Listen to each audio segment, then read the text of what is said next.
בר זוהר לאה. באיזה שנה הייתה לגבייך סוף המלחמה?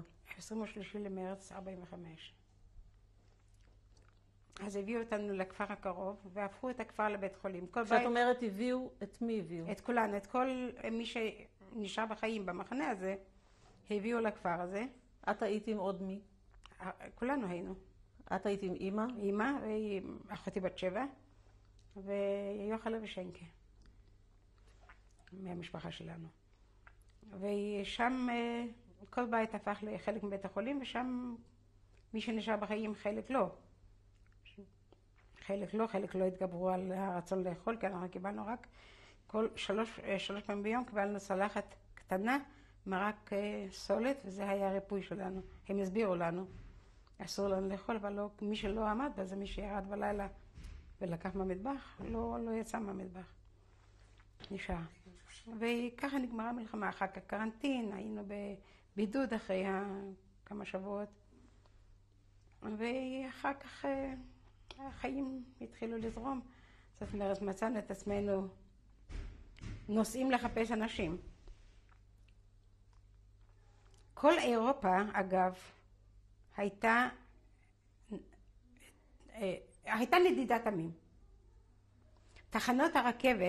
בתחנות הרכבת יכלו למצוא כל פיסת אדמה ריקה תפוסה על ידי מישהו, על ידי אדם בודד או על ידי קבוצות, ו70 לשונות. בכל תחנת רכבת התארגנו מיד, התארגן הצלב האדום, חילקו מרק, לחם, ואם היו ילדים, גם אוכל לילדים. ורכבות, הרי הגרמנים הובילו עמים שלמים, ממקום למקום. כל אחד, מי שנשאר בחיים, ומלבד היהודים רבים נשארו בחיים, כל אחד שאף לחזור הביתה, לביתו. אז אירופה הייתה ממש כולה בתנועה. זאת אומרת, מה אני אומרת? פולין הייתה כולה בתנועה. האנשים נסעו. קודם כל חיכו ימים בתחנות רכבת.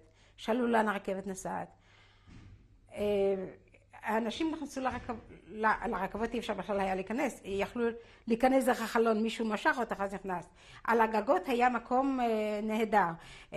פעם ברכבות היו כאלה שנאחזו, הקונדוקטור יכול היה לעבור מקרון לקרון לבדוק את הכרטיסים. אז זה היה מקום מצוין להיאחז בו. ונסעו מאות קילומטרים ככה אנשים נסעו. זה סכנות בכלל לא שיחקו. אדם לא חשב שהוא חי בסכנה, שהוא חיה בסכנה. וכך אנחנו הגענו לתחנה הראשונה שלנו אחרי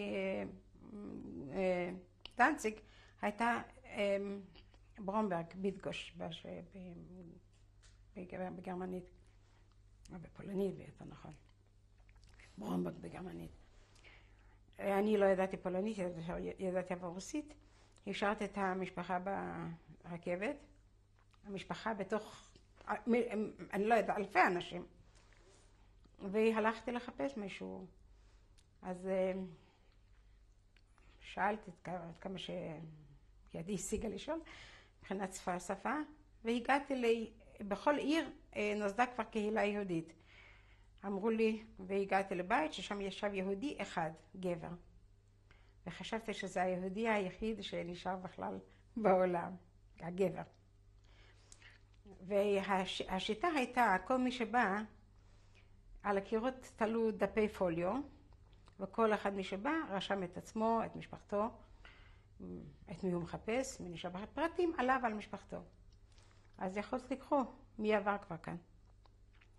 בביטגוש היינו הרבה זמן, שם הפנו אותנו לבית פליטים כזה ששוב, ושוב חיכינו לרכבת, כי כאן, על הקיר מצאתי שטדיק, אגב, ברח מהגטו, הוא לא נשאר בגטו, לא סיפרתי לכם את זה.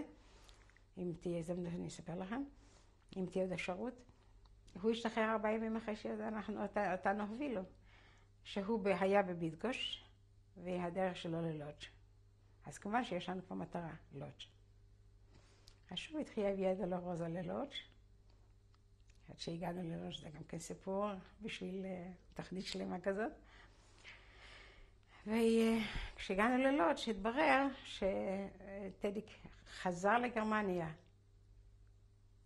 לאיזושהי כנראה מטרה. אנחנו נפגשנו יותר מאוחר, הרבה יותר מאוחר. אבל, וכאן כשמצאתי את עצמי בפולין, גילתה אותי איכשהו אחד בשם, ששמה עכשיו יונת צנד, יונת ואלכסנדר, השני הסופרים שברביבים, אז שמה היה ינקה סק, והקימו מחדש את התנועה, בנו את זה על חברי תנועה ותיקים, שגם היו חברי תנועה וגם ידעו את השפה, אז, והקמנו מחדש, הג'וינט נתן, התחילו להגיע שליחים מהארץ, הג'וינט נתן את התמיכה פיזית, קיבלנו דירות, כמו שהיו בטח דירות של יהודים. אתה היית אז לבדך או עם... לא, היינו כולנו. היינו קודם בכזה בית פליטים. על הרצפה, הכל על הרצפה התנהל. ואחר כך נפרדנו. זמן קצר אחרי זה נפרדנו. אני נשארתי לבד בפולין, ובת שבע ואימא התחילו לעלות, זה נקרא אצלנו. כבר מי שיכול, הדרך הייתה גרמניה, איטליה, כל מיני דרכים. יוון, רומניה, כל מיני דרכים. העלייה בלתי לגלית. אגב, אחותי עשתה את כל הדרך הזו, מה שרואים בסרטים, את כל הערים המושלגים האלה, אחותי עשתה את כל הדרך הזאת, את כל העלייה שלה. כן, אני לא, היא כן.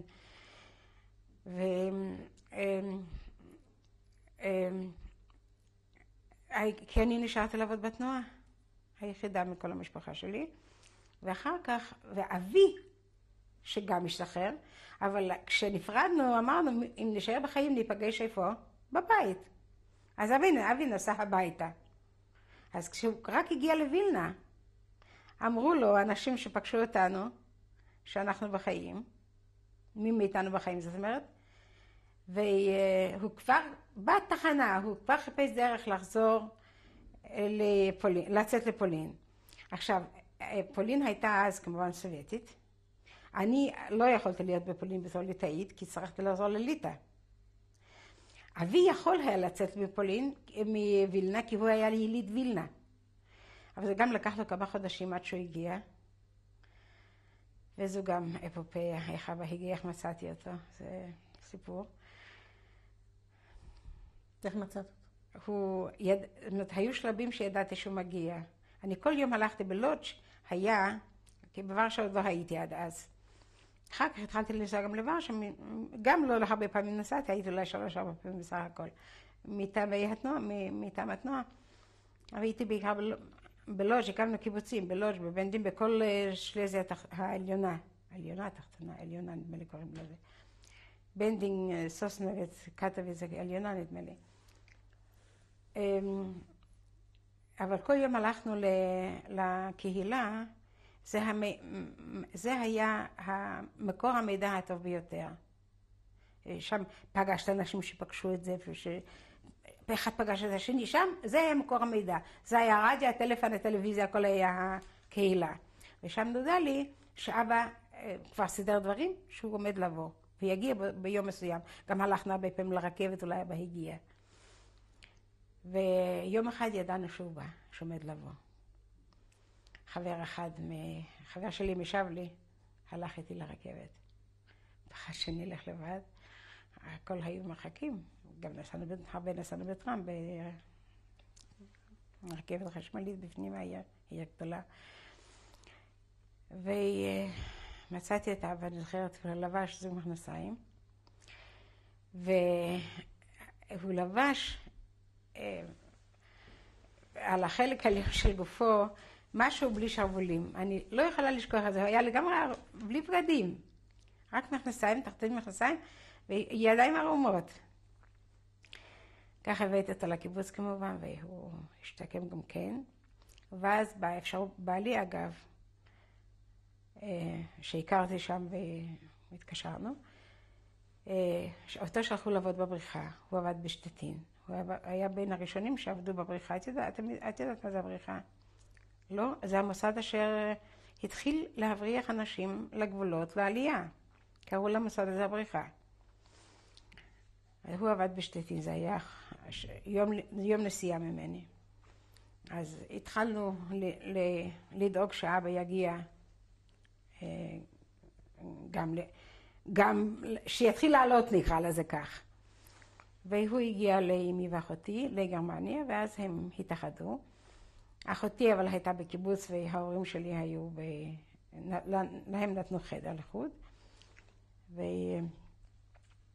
ונפגשנו רק בארץ, ב-48, שנתיים אחרי עלייתי. אחותי עלתה לחוד, והוריי עלו לחוד.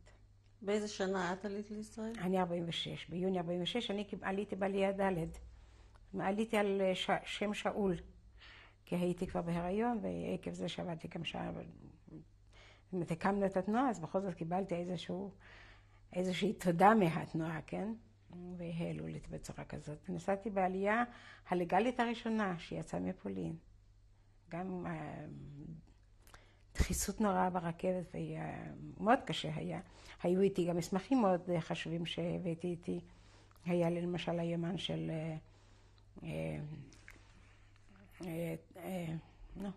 של טננבוים, נדמה לי, היה לי כמה דפים רק, שהיו איתי שתי חברות מהשומר הצעיר שחיות עד היום. היינו כל לילה יורדות לנייר וקוראות את זה עוד פעם, וידעתי כבר לדקלם את זה.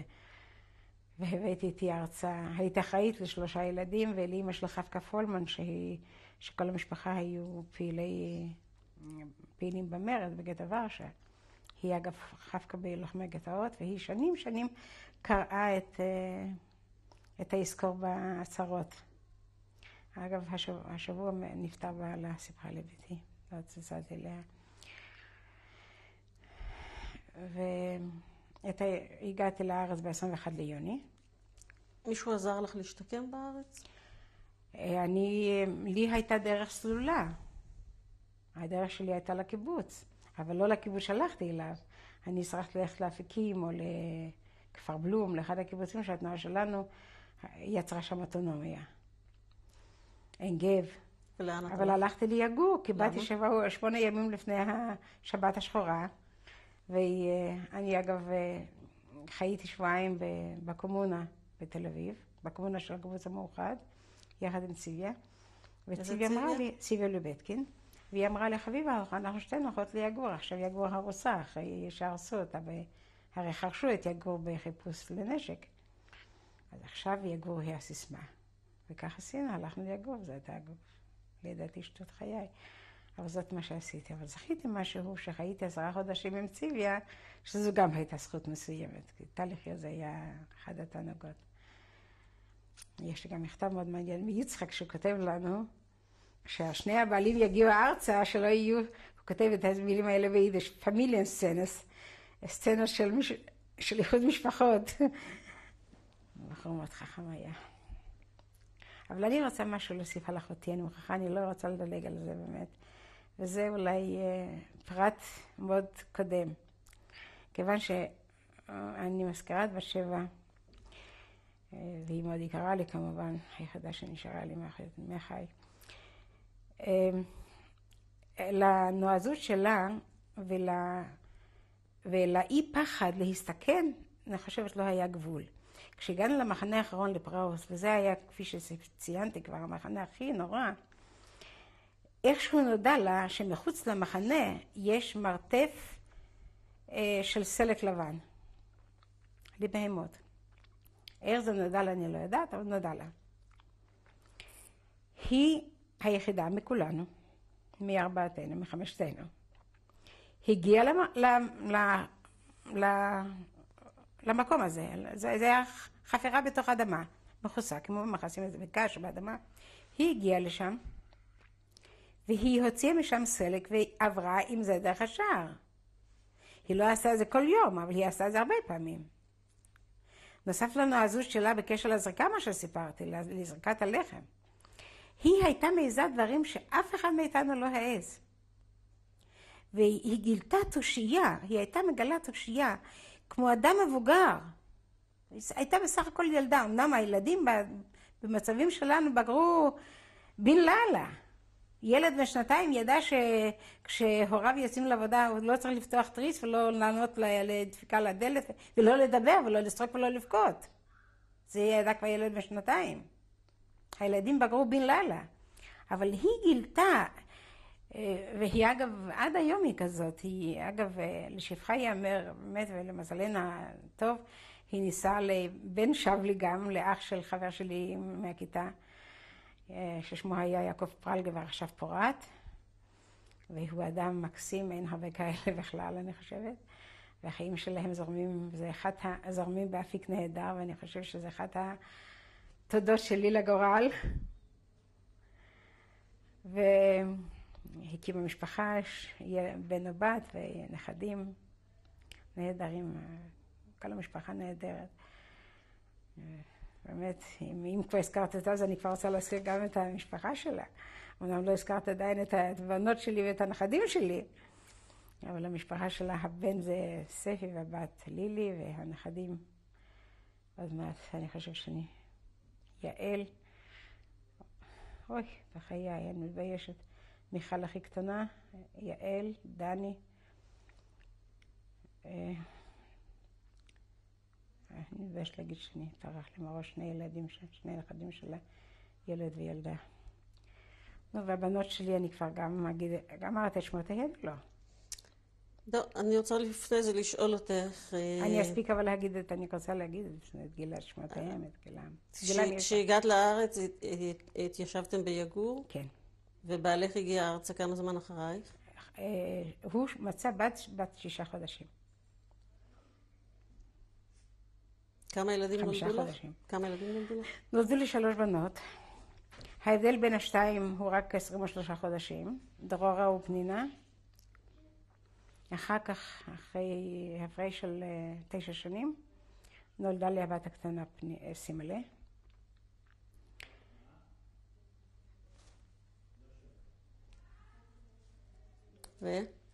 ולבת הגדולה יש בן אמיר, כן. שהתחתן לפני שבועיים, אמיר, עם אורית.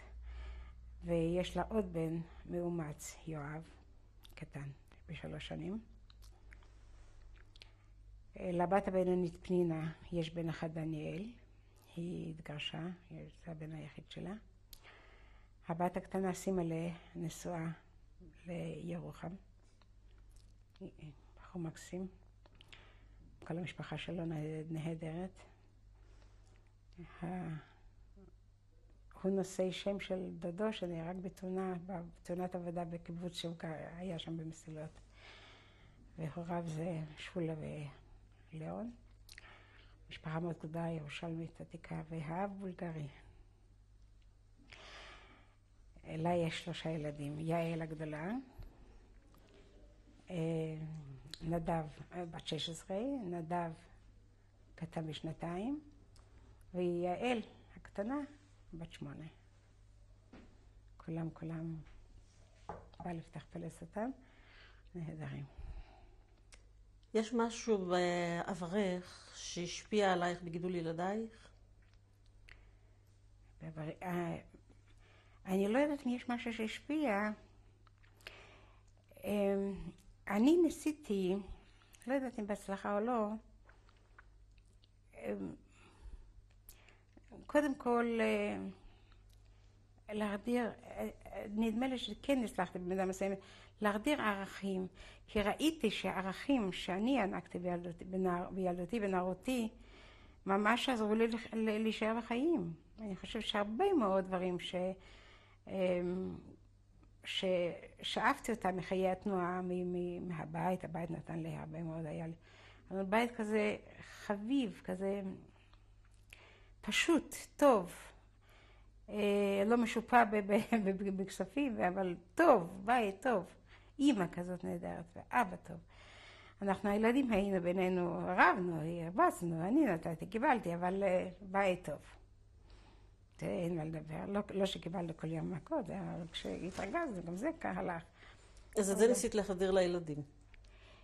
אני כן, אצלנו לא היו, כל אחת מהן עברה טראומה בחיים שלה. הבת שלי התאלמנה כשהילדים היו בני 13 ו10. הבת השנייה, נישואיה עליה היו מוצלחים. הבת השנייה השלישית באמת באה לפתח פה לשטן. כל במי שהולך למישרין. והוא באמת משמש אבא לכל הנכדים. זה הבעל שלה. עד היום. אני מלאה תודה והערכה. יש לך איזה שהם חלומות סיוטים שמופיעים לך לא, כיום? עכשיו אני יש לי דווקא שינה טובה. היו שנים שדלק אור, לא ישנתי. הייתי מתעוררת, הייתי צועק בעלי תמיד אמרה, חלמת משהו? איך אתה יודע? כי את כל כך צעקת, את כל כך עשית בידיים. שנים אני לא ישנתי טוב בלילות, שנים. זה לאחרונה אני הרגעתי דווקא. לילדים סיפרת, לנכדים על העבר שלך? ממש לספר, לא. ממש לשבת וזה. אבל תמיד בהקשר, ביחס למשהו, אסוציאציה, כדוגמה, משהו. בעיקר ספגה, אני חושבת, הבת הקטנה. היא ספגה יותר מכולם. היא גם ביקשה יותר מכולם. ועכשיו מתמסרת לזה מאוד הבת הבינונית, כי היא עובדת בלוחמי גטאות, היא האוצרת של המוזיאון. והיא בכלל כבר הרבה שנים חיה את הנושא הזה. יש לי עוד שאלה לשאול אותך. כשהגעת ארצה, מישהו התייחס אלייך במושג כמו הלכתם כצאן לטבח? תראי, כיוון שאני חייתי בקיבוץ, אז אני אישית ספגתי זה פחות, אבל ספגתי גם מספיק בצורה אחרת. אבל אני יודעת מפגישות למיניהן, כי היו לחברים שחיו בעיר, שספגו את זה מאוד. אבל למשל, לי היה למשל מקרה כזה.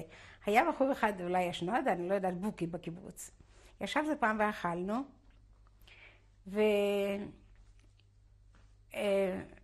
והוא זרק לי, אבל הייתי בהיריון בביתי השנייה. אז הוא אמר לי כך, שני דברים, הוא אמר לי שאני זוכרת עד היום, כל כך הרבה שנים חלפו מאז, ביתי כבר בת 48. הוא אמר לי, מעניין, העולות החדשות מרשות לעצמן להביא ילדים יותר מאשר אנחנו. אחר כך הוא אמר לי גם, אילו היית פרטי, היה מושג פרטי, בקיבוץ היה מושג פרטי. פרטי זה אדם שלא חי בקיבוץ. עכשיו כל המושגים האלה נעלמו בכלל. אילו היית פרטית, היית גם עכשיו את עצמך, יש לך עוד ילדה קטנה, שוב להיכנס להיריון. אלה היו דברים שלא יכולת לענות על זה. לא הייתה לך תשובה. לא רק שלא הייתה לך תשובה, גם זה הבהיר בך כעס כזה וכאב כזה, שאם את לא עצרת בתוכך. לי למשל היה מקרה, בזמן הראשון שבאתי, ישבתי ליד שולחן עם חברים שבאו מנשר, הם היו יקים. הם דברו ביניהם גרמנית. אני הפכת את המפה. אני נוראת בעני, אחר כך לא הלכת לחדר האוכל ימים. התביישתי נורא. אנחנו שמענו. ציוויה פעם שמע באופן בלתי צפוי מילדי טיט, שהיא נסעה לפניהם נאום, הרצאה לפי בקשתם, שבסוף ההרצאה הם אמרו, אבל הלכתם כצאן לטבח, אחרי שהיא סיפרה להם על הגבורה ועל המרד שהייתה חלק מנושאי המרד. זה, או למשל, שנים אחר כך, שכנים שהיא הייתה מגטו לודג' והוא עלה ארצה לפני המלחמה, הרבה לפני המלחמה. ישבנו ודיברנו, בכלל מעלים זיכרונות רק אלה שעברו את זה. אנחנו, מה שקוראים לזרים, לא מדברים. זה באמת ככה. אנחנו רק בינינו, אחת לחודש שנה, אנחנו נפגשים, אלה שנשתחררו באחד במאי, יש שם בחור אחד מאוד אקטיבי, אז הוא, מאז שבאנו ארצה, הוא היזם של זה. אחד במאי זה קודש לפגישות האלה. אז רק אנחנו בינינו מספרים אפילו קוריוזים מצחיקים, אבל מספרים. לזרים לא מספרים. אז פעם כשדיברתי עם השכנה בנוכחות בעלה, כשמדברים, הוא אומר לי, ומה את חושבת? אנחנו פה ליקקנו דבש? נו, אז איך את יכולה להגיב על זה? אם זאת ההשוואה? אם יש השוואה בכלל? את רוצה לקרוא דוגמה של מכתב ששלחו לך בקשר למשפט הזה? כן. בקשר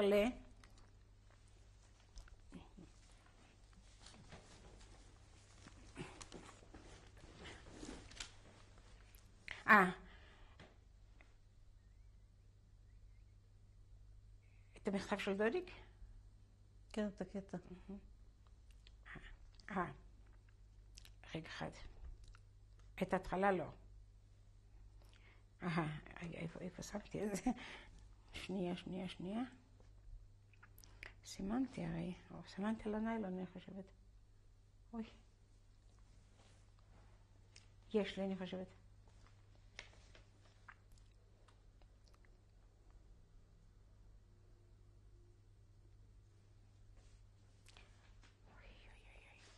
סימנתי, אני חושבת על הניילון.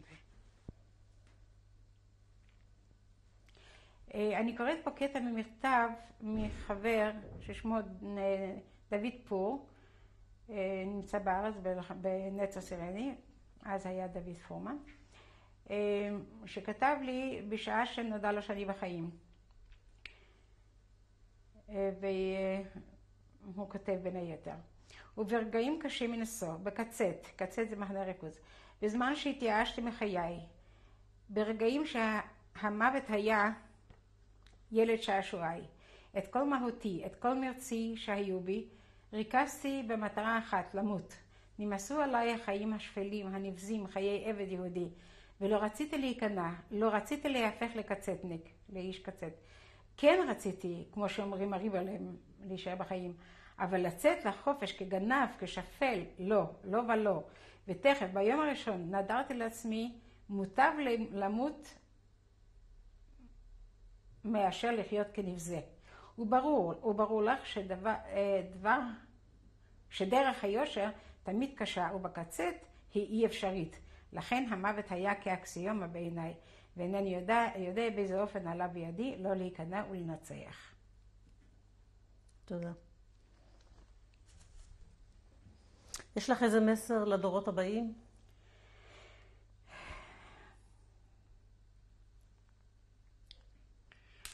אני אגיד לך את האמת, אני לא כל כך חסידה של הביטוי מסר. המילה עצמה, אולי אני לא יודעת יפה את משמעותה, ייתכן. ואני גם לא אוהבת את כל השבלונות של למען ניקח לקח ונלמד לקח. הייתי רוצה שיהיו מוסריים, שיהיו אוהבי אדם, כי מה יכול לעשות שונא אדם ראינו? אנחנו ראינו שאריה אינו טורף אריה, אבל אדם טורף אדם. מאוד הייתי רוצה שכל האנשים שחיים בפלנטה שלנו, שחיים עכשיו, שיבואו אחרינו, ואחריהם, שילמדו להיות דבר אחד, ירכשו ערכים אנושיים, יהיו הומניסטים, יהיו בני אדם אוהבי אדם, כי לשנוא קל, לאהוב גם קל, אם רק רוצים בכך. ולאהוב הרבה יותר ערכי, הרבה יותר חשוב, הרבה יותר הנאה בחיים, נותנת אהבה מאשר השנאה. השנאה גורמת רק לסבל, לשונא וכמובן לשנוא. ראינו זאת, סבלנו מזה, ואני גם מאוד מאוד פוחדת מפני המילה שנאת חינם. ואני תמיד אומרת שלא צריכה להיות שנאה ממש, לא צריכה להיות אהבה ממש. מספיק שיש טולרנציה, מספיק שיש סובלנות אחד לשני, זה כבר די, זאת כבר אהבה, כי אוהבים רק את המשפחה. כל היתר זה טולרנציה. תודה רבה לך חביבה, ואנחנו נעבור לתמונות.